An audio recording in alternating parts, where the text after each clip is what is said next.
flying treetop level across town. They got in their car and they saw them hovering over the San Gabriel Mountains there, and they wanted to get there. There was one woman who was not sure that she even believed in UFOs, but the other woman had an encounter earlier in her youth. So she was yelling out directions, no, go this way, go that way. And they got as far as they could, and they got caught in a cul-de-sac. But they could see these two orbs that were hovering over the mountain. They were sort of salmon-colored, very bright, and they were doing a thing called a falling leaf motion that we see, where they're sort of going up and down,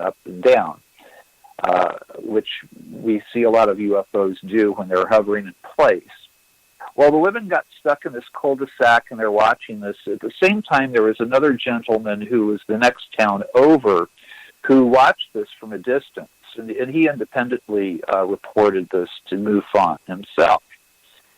So the women, they're watching these two orbs, and suddenly there was this light behind them. They turn around, and there's a full-on disc, like from a science fiction movie, a flying saucer, if you'll have it, a flying saucer hovering over this house. It would become transparent and then like blink out and then come back, like it had some sort of camouflage that wasn't working perfectly. And that was pretty interesting. But where they saw the two UFOs originally hovering was over this reservoir. So it was, again, you got two different points there. It was military-owned property. U.S. Navy owns the property. The federal government bought the whole mountain, by the way, a few years ago. So you can't even get into the reservoir. But you also had the large body of water, and those are two big points right there. UFOs are attracting to military bases in particular, and to large bodies of water. No. So that is a thing. How about mercury? See that happen. Mercury droplets. Have you had any reports of people finding mercury droplets by any places where any UFOs supposedly touched down or anything? I haven't had a physical trace case myself, but they are certainly out there. I know that Robert Bigelow is very, very interested in that. And apparently, the To the Stars people, as well as Bigelow, they're checking out remnants that were dropped from UFOs, whether like mercury, like pieces that landed on the ground, and other. I believe that they found boron at certain points, as well as what you're talking about, like the little droplets that seem to melt. I mean, the Rendlesham UFO was dropping little pieces of itself to the ground, like it was burning up or something. So that's a thing, but I personally haven't had a physical evidence case so far. I hope I do get one, though. Yeah, I think it'd be interesting. I took a break from broadcasting for about a 10-year span in the early, it was, I would say about 94 to about 2002. And I managed a chain of professional photography stores. I mean, broadcasting and photography has been my only two things in life. And, we used to import in from Czechoslovakia and Russia and a few other countries, the first generation infrared binoculars that used by the military. And, I took a pair home one weekend, and I got tired of looking at animals like dogs and cats at night. Then I turned to stargazing, and I'll tell you what I saw. I saw things in the sky. It shocked me. I saw things zigzagging, coming to a stop, making a turn, which would be impossible, and go in a complete different direction, or a double back. And that's a UFO. Oh yeah, but I saw over a weekend. I saw probably 4 or 5 of them like that. It was crazy. So come Monday, I got a hold of the observatory in our area, and I told the director of it, this is what I saw. So he came in and he borrowed a pair for a week. He came back and he goes, I seen the same thing. And he said, I have never seen him with the telescopes, but I see him with these. And next thing I know, like 12 members of their group all were, ordering these things. They were all saying the same thing. They saw like things that look like a battle going up there in space, or, things, satellites aren't going to come to a stop and double back, or or make a 90-degree turn all of a sudden at high speed. This is the type of stuff you saw, and comets don't do it, and asteroids aren't going to do it. So it tells you that there is things out there at night. There's things out there during the day. We just don't see it. Yeah. You'll get no argument from me on that. And I'm sure we have some spy satellites out there, but I don't think that we have that many of them. And they certainly, again, they don't break the laws of physics. They don't. As far as we know, we haven't learned how to do that yet. No, I think that our technology, and I believe that we've been trying to reverse engineer this stuff. There are many reports of crash retrievals, and I think there's something to that. The great ufologist Leonard Stringfield made a career of that, and spoke with many people that were high up in the government that said that yes, crash retrievals are a real thing, and we have a way of dealing with them, and we have a system, and yes, there are materials. Apparently, they used to send a lot of that stuff out to Wright-Patterson Air Force Base out in Ohio. My friend Dr. Irena Scott worked at Wright-Patterson for a while, and she was working with the DIA. Oh, she's been a guest on my show. Oh, great. Was Irena? Oh, Irena's great. Oh, yeah, she was a great guest. Yeah, she's a dear friend of mine. Yeah, love Irena. I'll say hi for you. Oh, please do. She's going to be a guest over at the Mufon Symposium this year in July. So I'm looking forward to getting to actually hang out with her.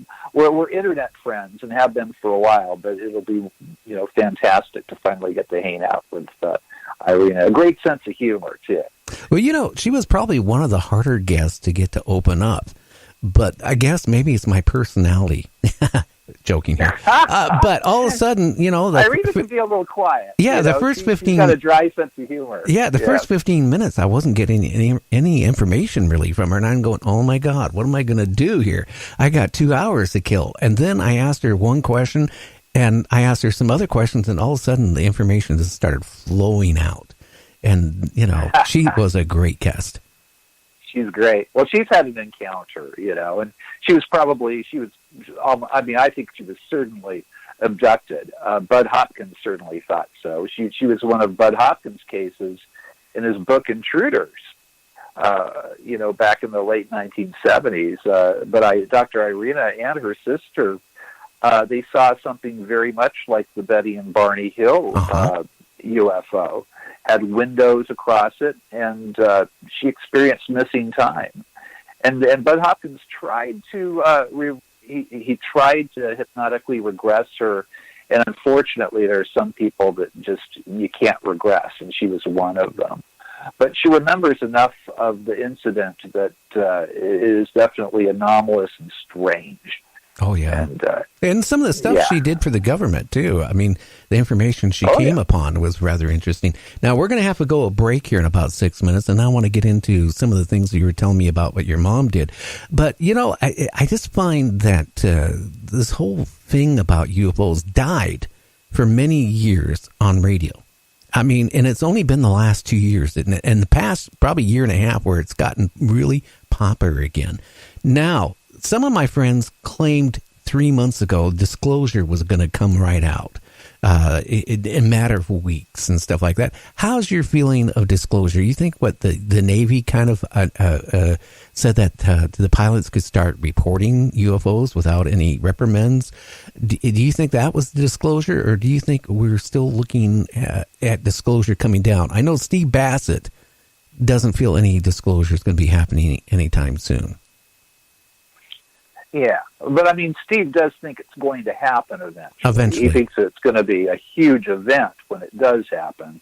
I mean, we were talking about this just the other day. I was talking with Steve and a few people on another show, and he thinks that when it is officially given to the public that it will be unequivocal, that it'll probably be the president announcing it, and then the next day there will be a glut of videos and evidence from top scientists to where it'll be unequivocal.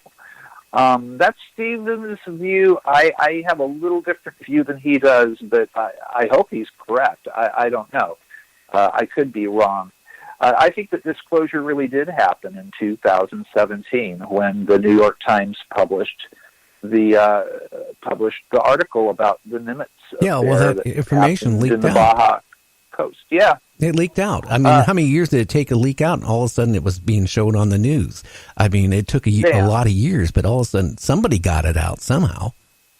Yes. No silly X-Files theme music playing. I mean, finally you saw news reporters talking about it as a real event and something that's important and that has national security issues connected to it, which it does. I mean, that's what I believe that that's the reason why disclosure hasn't happened, or one of the main reasons is because nobody can truly say that they can protect us from these machines that they're seeing. No, that could be the whole thing. We don't know. You know, there could be a race of aliens out there that want to destroy Earth. Then there could be a group that wants to save it. Who knows? But if it's the worst case scenario, okay, the government has lied so many years. How can they come out tomorrow, and Earl, and tell everybody, guess what? We have been visited by aliens. By the way, kiss your butt goodbye, because they're going to come over and probably destroy Earth. I mean, it's all different ways you can look at it. But I'm going to go back to a story. I have always been a talker. I had my first CB when I was 10 years old. I was a licensed amateur at 12 years old. My dad, one of his best friends he met during Korea, it was an actor. Well, he turned out to be an actor. You remember Rockford Files? Maverick? Sure. Okay. Well, I love that show. Yeah, that was my dad's best friend. And every summer when I was a little kid, he would come up and he would visit us up in Seattle for a week. He'd go out and hang around with my dad. Occasionally, my dad would go down to California and see him. And that went on for years. I didn't know who the guy was. And one time I was watching reruns when I was a kid even, or older kid, of Maverick. And I said to my dad, is that your friend? That looks like him. He goes, yeah, I met him in Korea, waiting to be discharged. Anyway, at one point in my life, I was always, like I said, infatuated with, talk radio. I used to actually know Merv Griffin, and I bluffed my way to talk to him one time, and then I ended up talking to him a few times. But I told James, I said, I would really like to talk to Ronald Reagan. And at that time, Ronald Reagan had a national show for young people. They could call and ask the president a question, and it was once a month broadcast. Well, I never called, but I got a phone call from the White House, and they said that president wants to talk to you. I thought it was a joke. Well, it turned out to be Ronald Reagan. I asked my question, and then afterwards I called up my dad's friend and I said, James, I want to thank you. And he goes, yeah. And he goes, well, you got another surprise coming. And he wouldn't tell me. About a week later, I get another phone call from the White House, and it's Ronald Reagan. And we had a couple conversations over a couple of weeks. He was nice enough, I guess, because I guess him and James were good friends. At one point, I asked him about Star Wars, because I was really concerned, about us going to the war at the Soviet Union at the time and being nuked and all this stuff, because there was a lot of doom stuff in the local newspapers. Well, you know what it turned out? I asked him about Star Wars, and he said something that's strange, and it didn't hit me then. It hit me years afterwards. He said, I said, is that going to protect us against Russia? And he goes, no, it'll protect us against them. Wow. That's what he said. And that, we're going to have to go on a break, and we'll be back in like 2 minutes. So if you want to go get yourself a nice cup of Java or something, I'm going to be playing music while the stations run their ads. What a gift. So I'm going to put you on hold for 2 minutes. We're going to be back with Earl Grey talking more about what my encounter with talking to Ronald Reagan, and then we're going to get into what his mom said, and we'll be talking more and taking maybe a few phone calls. We'll be back after these commercials. And so don't hang up, Earl.